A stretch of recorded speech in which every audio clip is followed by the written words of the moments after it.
Good morning. I am so excited to be able to join you this morning and so grateful to Maura O'Neill and Romy Bhatia. Maura, of course, leads our IDEA group, our Innovation and Partnerships team, and has been continues to be an outstanding leader. Thank you, Maura, for your leadership. I also want to recognize Romy Bhatia. Romy, can you put your hand up? Everyone in the room must know Romy already, but he is our Senior Advisor for Diaspora Partnerships, an outstanding talent and a committed leader.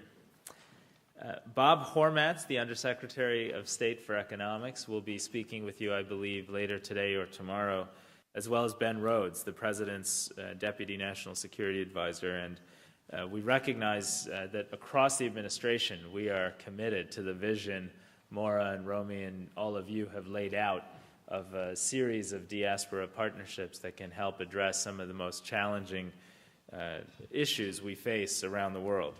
I also want to recognize Irish Deputy Prime Minister Eamon Gilmore, who will be addressing the group, as well as so many other leaders from the private sector. Patrick Gaston, the President of the Western Union Foundation, and Barbara Spann, the Vice President of Global Public Affairs at Western Union Incorporated in the back there.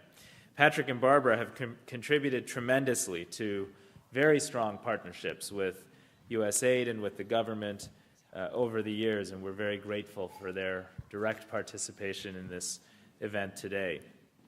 Finally, as I see the cameras, I recognize that we have the opportunity to welcome so many of you following us via live stream from places like Miami and Toronto and Dublin. So welcome, and we appreciate your joining us today from far away.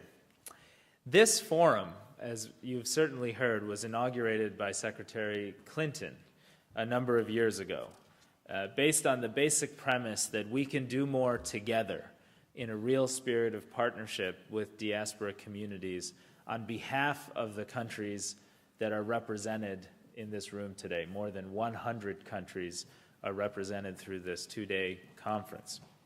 And it was a recognition that if we have participants from every corner of the globe, America can be and use that unique comparative advantage to connect back to your home countries, our home countries, in a manner that is pure in intent, prioritizes innovation and partnership, and recognizes that the depth of bond is something that really only accelerates with distance, not something that goes away.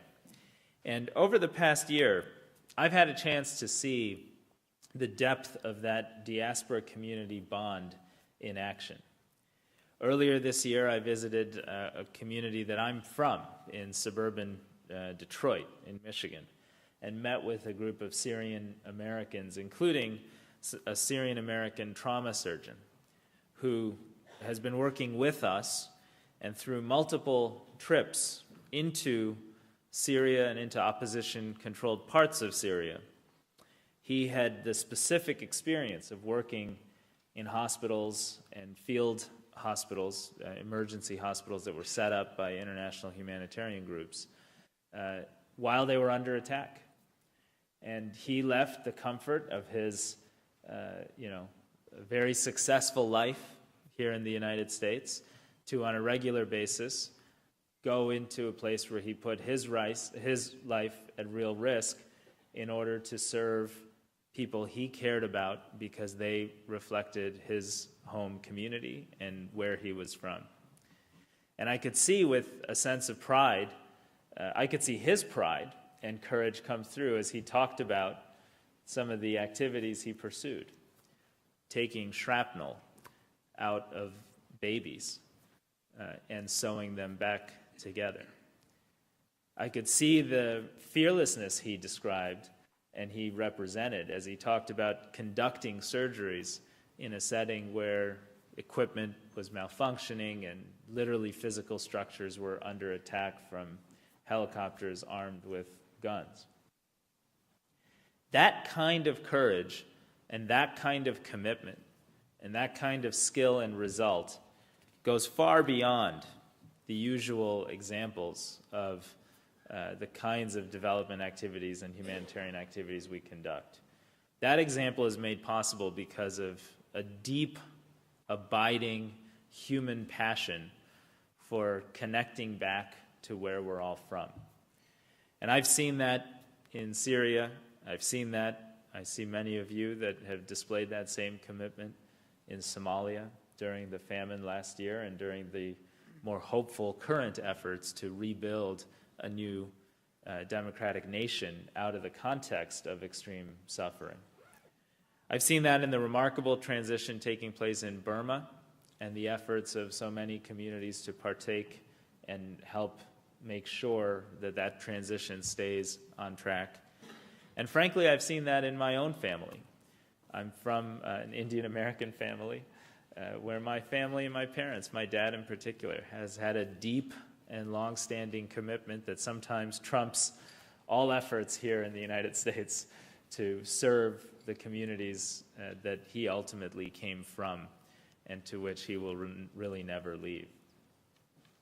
So as global leaders talk about efforts to accelerate the trend of remittances, I believe the total value of remittances last year from the United States was $534 billion, a tremendous sum. Oh, that's global remittances, I think, in total, sorry, but still a tremendous sum.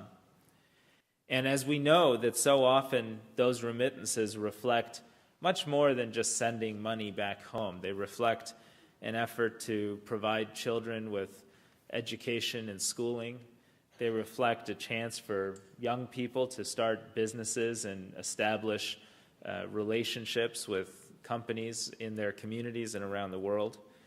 Sometimes they make a difference between life and death, as we saw the Somali American community in Minneapolis, for example, and parts of Ohio, for example, accelerate their commitments during a famine last year to save lives, and they did so often more effectively than anyone else could have. These remittances reflect a sense of connection and commitment. That's why we're trying to change the way we work to partner more effectively with diaspora communities in all walks of our business. Through our Development Innovations Fund, we're partnering with a major Filipino bank and a Filipino education NGO, as well as researchers here in the United States at the University of Michigan, to pilot a financial innovation called EduPay. This tool allows overseas individuals to pay their children's or family members' school fees directly to educational institutions in the Philippines. And instead of channeling the funds through informal relationships, they're now able to see the impact of their investment. And in fact, this tool allows them to monitor the attendance and performance of each student that they're supporting, so they can be sure, and so that those students know that someone is watching, and they feel even more motivated to use that very special opportunity to change their lives and those of their families. That's exactly the kind of partnership that we hope will come out of today's event and tomorrow's discussions. At USAID, we're eager to replace a top-down model of development where policies and solutions are designed in Washington with a local model of open source development where solutions and ideas can come from everyone and increasingly ought to come from precisely the communities we're trying to support. This focus on local solutions was really at the top of my mind when I joined a large group of members of Congress on a visit to Project Mercy in the highlands of southern Ethiopia. Project Mercy was founded by Marta Gabre Sadek, the first woman senator in Ethiopia, and her husband Deme. They both fled Ethiopia during a civil war in 1974, but returned years later to establish an amazing effort that reaches now 1,700 children, helps to create farming opportunities for communities and nearby adults, has helped move thousands of families out of poverty, and today is a new partner of USAID because of our focus on local solutions.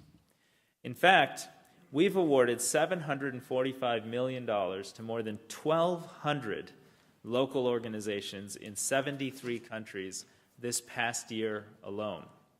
That's a 50% increase from 2010, and the result of our USAID Forward reform effort being implemented all across the world. And we know that to identify these partners and support them, diaspora communities can often be the connectivity, the human connectivity that makes that possible. By developing new innovations, you push the boundaries of what's possible, and you allow us to focus not on our solutions, but on yours. Last year, we launched a partnership with Accenture and CUSO International to foster volunteerism in developing countries with the single aim of strengthening the capacity of local organizations. The first cohort of volunteers are departing in just 3 days for Kenya, and soon we'll have over 40 volunteers working across the world.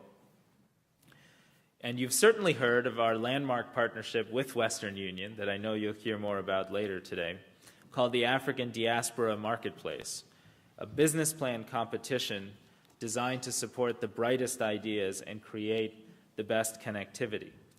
Since 2009, this marketplace has provided grants to 31 companies totaling more than $2.2 million. And I know we have several of the winning entrepreneurs with us today. If we do have any of the winning entrepreneurs from the Diaspora Marketplace, could you put your hand up or stand?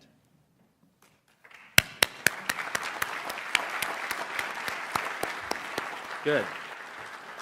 Thank you. This is exactly the kind of example we want to foster in Latin America, in the Middle East, in the Arab Spring, in Libya, in Africa, and in Asia. We're excited about these partnerships and accelerating these efforts because at the end of the day, your efforts and these efforts are critical to achieving something that President Obama has asked us all to focus on in his last State of the Union address. In that speech, the President noted that in America, we're now drawing down from a decade of war, and we see a new opportunity to accelerate development and positive human aspiration as a way of bringing our world together and improving our own security and economic prosperity. And in doing so, the President called on all of us to work to end extreme poverty within 2 decades. That's a powerful aspiration. The idea that for decades, for hundreds of years, so many billions of people in the world have lived in a condition of absolute deprivation. Today, we believe for the first time we can end that reality definitively. But doing so will mean more than just working in places where our natural economic interests take us. It will mean finding economic opportunities and building the kinds of unique and novel partnerships precisely in those parts of the world that are often harder to reach. And that's where you come in. Your efforts, your commitment, that deep bond that drove a Syrian-American trauma surgeon to risk his life to save children and babies he had never met, and that drove, in a much more modest way, my own father to prevent me from buying fun toys as a little kid so he could save a little bit of money to send back home, and that drives so many of you to be in this room today and tomorrow. That's the commitment that gives us hope that together we can achieve these audacious and important goals. So congratulations on your efforts. Thank you for participating in this with us. Please follow up with Romy and Maura and the colleagues that you'll meet here. And please know that our commitment is to stand with and work with you to make sure we reach everyone in need and to make sure we do it in a way that is hopeful, connected, and built on a common bond of human dignity. Thank you.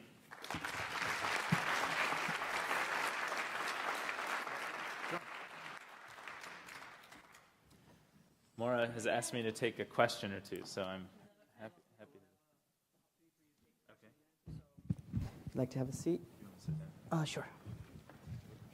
Good morning, everyone. I'll wait for them. We want to take this opportunity to have questions from the audience for Dr. Shah. So what I would like to request is a couple of things. One is there are standing mics. You can go and go ahead and, actually, there's a person that will bring the mic to you. My request would be that you could keep your questions concise so we can get to as many questions as possible. So perhaps the gentleman here.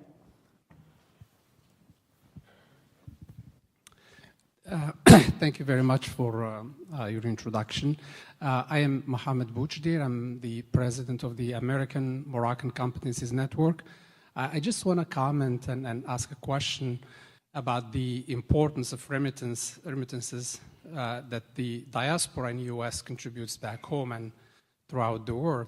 As we move into first, second, and third generation of American diaspora, where the link between them and their country of origin becomes a little bit reduced, I was wondering if you can comment on the fact that probably the transfer of skills and know-how will be the alternative to remittances. I think we'll take a couple at a time, and then we'll have Dr. Shah respond. So we'll have the gentleman right there. Good morning. Thanks for your presentation this morning. My name is Mamadi Kamara. I am the founder of Guinean Diaspora Network. One quick question that I have for you is, I have been trying to make sense out of basically these remittances that we've been talking about. We know that in the past, I believe last year, there was $300 and something billion. Is there any way you can provide us with a breakdown by country, which will help us pretty much make sense out of this detail when we want to really, send the information to our communities? Thank you. We'll take the first two questions on remittances. Great. Well, let me just say on that point, we'd be happy to make the data we have available, and Romy can follow up to make sure we do that. I also want to point out that I believe, those remittances are deeply personal, human, and family commitments that people make to each other. So I don't want to create the impression that we believe remittances are somehow a substitute for official engagements. What we simply propose is that through the kinds of partnerships we are launching through this effort, that we can make it both more effective, efficient, and hopefully increase the volume of these types of remittances by doing that work in real partnership. So I'm glad to focus on that. I just want to make that point clear.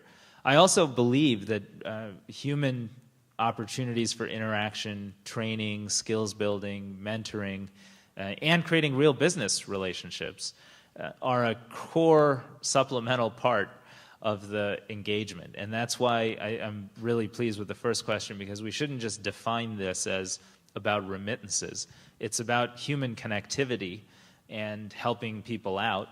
And often, what's even more important is helping people start businesses, engage and prosper from new markets, send their children to school so they can build a better life for themselves. There's so many different manifestations of this partnership, and that's very important. So thank you.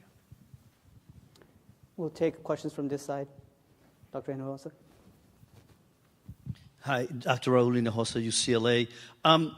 Following up on this remittance issue, the fascinating thing is that you're absolutely right. These are individual families' resources. The key thing would be the intermediation so that this flow does not come as cash, which actually can have a very detrimental effect in villages that we've studied when you get a lot of cash, right? So the question is, how does it move through a banking system, particularly microfinance institutions that are committed at the local level?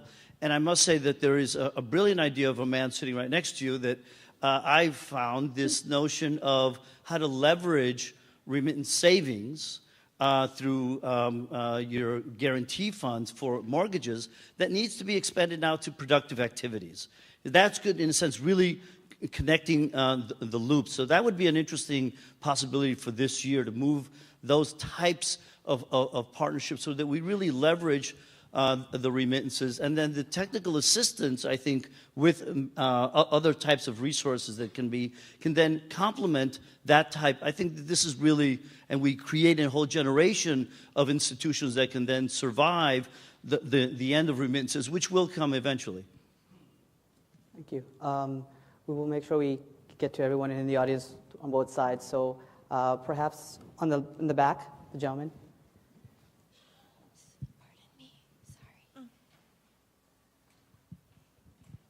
Hi there, Dr. Shah. My name is Aaron Fike. I'm the founder and CEO of a technology company in Los Angeles. I apologize if this is a question you cannot answer, but I would like to know your opinion or USAID's opinion on U.S. immigration policy and whether the paths for people to this country and the processing times for people to this country is currently acceptable. Why or why not? And are there any changes that you would like to make to that? Well, thank you. Let me speak to the first point. On the first point, I believe that the Development Credit Authority, and I believe that's the program you were describing, which helps to offer guarantees to local banking entities or microfinance institutions, can be used much more actively to partner with the diaspora communities around the world. And I'm thrilled with what we're able to do now in El Salvador. I very much hope we can expand dramatically on that capability. For every dollar the U.S. taxpayer expends because of a failed guarantee, or because, I wouldn't even call it failed, because a guarantee is called, we're able to drive $28 of local wealth to local entrepreneurs and local businesses. And that is one of the big strategic sources of investment capital to drive growth and job creation in most of the countries we work in. So I would encourage you all to partner more in that space, and I hope that that can be something that we expand dramatically. With respect to immigration policy, I won't be able to comment on many of the details of that, but I will say this. You know, at the end of the day, I think we all believe that one of the things that makes this country unique and great is the fact that people are in this room today, is the fact that we have human connectivity that makes our domestic economy stronger, creates jobs and opportunities, creates improved opportunities for human growth and development through exposure to diversity and those cultural norms, and gives us a leg up in terms of engagements with markets and economies that will be the emerging and growth markets of the future. And those basic principles underline this administration's approach to this issue, and you've all heard President Obama very specifically delineate the types of concepts that are the policy consequences of that way of thinking. But without getting into a lot of detail, I would just say that the approach on immigration is so deeply intertwined with what we're all doing in this room today. And I think I would just ask that we recognize that and take that forward in these next few weeks and months.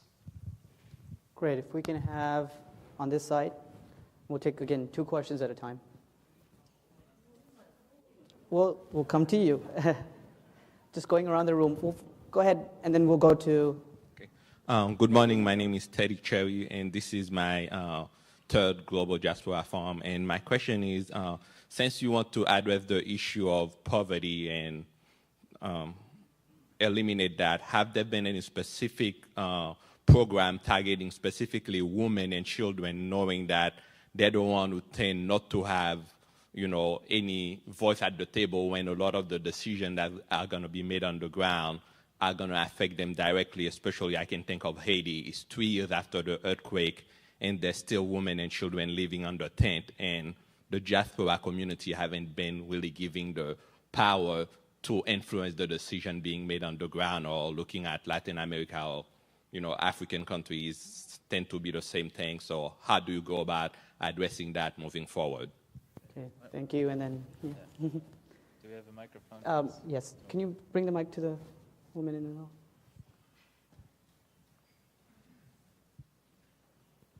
Right up front. In the front here. Yeah. Good morning, Dr. Shah. It's always good to see you, and thank you for your wonderful work to the community. Ladies and gentlemen, good morning. My name is Rosemary Seguero. Dr. Shah, I just want to say, as we are all here, we are representing different countries. I come from Kenya. I'm a woman born and raised in Kenya. I know the problems that affect my people. And I'm a woman who grew up on the land. I know how to go to the farm. I know how other women can be supported. How do you look at the diaspora? Somebody will come to your office and say, I have a project in Kenya. I'm helping children. I'm helping women. When you go on the ground, there is nothing. I know my people. I've written letters to you for innovation. How can we work with me as a woman who understand my culture, tradition, the language? That's why they say Chinese are running to Africa. Chinese learned into their language. They helped themselves. That's why they are running to Africa, because they go with their Chinese to develop. How do you work with you to help our own people in Kenya? But from remittances, I just started my own capital venture fund. I need your money to put in the capital venture fund. Help the small and medium businesses. That's my innovation. How do I work with you? Through my capital venture. Thank you. Thank you. Let me take both of those comments. On this question about focus on women and girls in particular, and with your reference to Haiti, I would just point out, and of course diaspora communities have a greater awareness of this than others. But after the earthquake, there were 1.7 million displaced Haitians in Port-au-Prince. That has gone down to about 200,000. Of the remaining 200,000, about half of them have some type of housing alternative to being in the tent areas and go sort of back and forth. So I would question the observation that we haven't made progress in that space. I think we've made tremendous progress in that space. I've also seen real progress on mobile money, which is now reaching millions of people with a preference for women in particular who didn't previously have access to banking services and bank accounts, and helping them connect to the economy in a number of different areas. So I would just say we depend on the diaspora community to help us expand connectivity and connection. And you're right to point out that there's a need to focus on women and girls across the board, but I think we've been doing much more of that over the last few years. With respect to your comment about just what are the mechanisms for seeking support, I'd identify three. One is this Development Innovation Ventures Fund, which has an open call for proposals, and then proposals are evaluated against their peer applicants, and the projects that are considered to be the most effective and innovative with the lowest cost structure and the most potential for real scale of impact are the ones that get support. That's been an outstanding and new tool that we've developed that has grown and expanded, and I described some of the outcomes of that. A second engagement vehicle is a tool we call the Grand Challenges in Global Development. Those are more problem-oriented. They're focused on things like how can we provide off-grid energy to rural farmers in different parts of the world, or how can we create new solutions to help women give childbirth in a way that's safe and protected if they can't be in a hospital setting. Those efforts have reached out to hundreds. Across the 4 grand challenges we have out there, we've reached out to more than 2,200 partners, many of whom are local partners from around the world, and that's been an important tool for USAID to expand its partnership base. The third is through our local missions. And that's the effort under which we have reached 1,200 local partners in this past year, which is a significant increase over prior year performance. In all of these cases, I would caution that we do have expert review of projects and programs. We're not able to fund everything. I think one of the things that, Romy, you guys might work on is projects that have strong diaspora support should go up on some kind of a website or marketplace, so that if we're not able to provide that support, maybe there's someone else who says, okay, I'm looking for a way to meet the needs of young women in this particular part of this particular country, and we make that more visible to other people. But I would say if you look statistically at our performance, the level of investment in these types of efforts has gone up significantly in recent years, and will continue to be on that trend over the next few years. So we will just take 2 more questions. We have distinguished speakers here that are going to be involved in a conversation with Dr. Maura O'Neill, so we don't want to delay that. So we'll take 2 more questions for this table here.